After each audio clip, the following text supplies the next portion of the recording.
আলাইকুম শেখ। ওয়ালাইকুম আসসালাম রহমতুল্লাহ। তাহিয়াতুল উযু, তাহিয়াতুল মসজিদ এবং 5 ওয়াক্ত ফরজ সালাতের সুন্নাত সালাত কি এক নিয়তে সব আদায় করতে পারবেন? এক নিয়তে এক গুলিতে কয়েক স্বীকার করতে পারবেন। অর্থাৎ আপনি সুন্নত পড়ছেন যেমন জোহরের, ওর সাথে তাহিয়াতুল উযুরও নিয়ত করে নেন, যেহেতু এক্ষুনি উযু করে আসলেন আর মসজিদে প্রবেশ করলেন, এখন বসবেন, তো তাহিয়াতুল মসজিদেরও নিয়ত করলেন, জায়েজ রয়েছে। ফজরে কখনো নবী সাল্লাল্লাহু সাহাবায়ে কেরামগণ 2 রাকাত তাহিয়াতুল মসজিদ আর 2 রাকাত ফজরের সুন্নাত এমনটা করেননি, বরং ওই সুন্নতই নিয়ত করে নিয়েছেন তাহিয়াতুল মসজিদের। এইরকম মসজিদে গেলেন আর একামত হয়ে গেল, তাহিয়াতুল মসজিদের নিয়ত, এটি মসজিদ আপনার ফরজ সালাত ফরজ আদায় হলো আর মসজিদ সালামিরও সালাত হয়ে গেল, সেই নিয়তটি করেন, ইনশাআল্লাহ তাআলা সওয়াব পাবেন।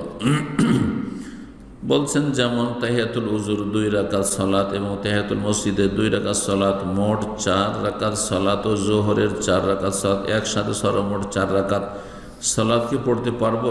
এক কথা, একসাথে নিয়ত করতে পারবেন, কিন্তু যদি মনে করেন যে আমি পৃথক পৃথক পড়বো, জায়েজ রয়েছে একমাত্র ফজর ছাড়া, কারণ ফজরে 2 রাকাতের বেশি পড়া আযান ইকামতের মাঝখানে নবী সাল্লাল্লাহু আলাইহি সাল্লাম থেকে বা সাহাবায়ে কেরাম থেকে মসজিদে প্রমাণিত নেই।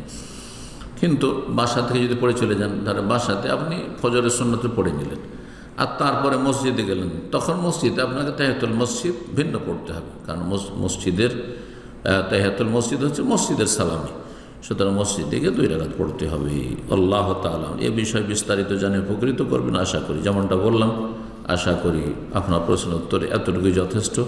আল্লাহ রাব্বুল উপকারী জ্ঞান দান করেন, নেক আমলে তৌফিক দান করেন, সমস্ত বিভ্রান্তি থেকে, বালা মুসিবত থেকে, সমস্ত অনিষ্টকারী অনিষ্ট থেকে আল্লাহ হেফাজত করেন, জালেমের জুলুমকে আল্লাহ প্রতিহত করেন এবং জালেমকে আল্লাহ সর্বনাশ করেন আর মাজলুমকে আল্লাহ সাহায্য করেন। সুবহান রাব্বিকা রব্বিল ইজ্জাতি আম্মা ইয়াসিফুন ওয়া সালামুন আলাল মুরসালিন ওয়ালহামদুলিল্লাহি রাব্বিল আলামিন। প্রশ্ন বলছেন, আসসালামু আলাইকুম শেখ। ওয়ালাইকুম আসসালাম। এক কোম্পানিতে আমার কাজ শুধু বেতনের শীট বানানো, তারা অবৈধভাবে লাইসেন্স ছাড়া এক্সেল ব্যবহার করে, আমি শুধু সেই এক্সেলে কাজ করি, ইনস্টল করি না, এই চাকরির বেতন হালাল হবে কি? হালাল, অসুবিধা নেই, হালাল।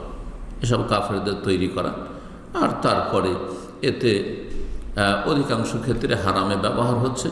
আপনি ভালো কাজে ব্যবহার করবেন, তারপর আপনি নিজে সেটা করছেন না, আপনি বেতনের শীট তৈরি করছেন, সেই কাজটি আপনার যায়, সুতরাং আপনার রুজি হালাল, আপনি কাজ করুন। জি।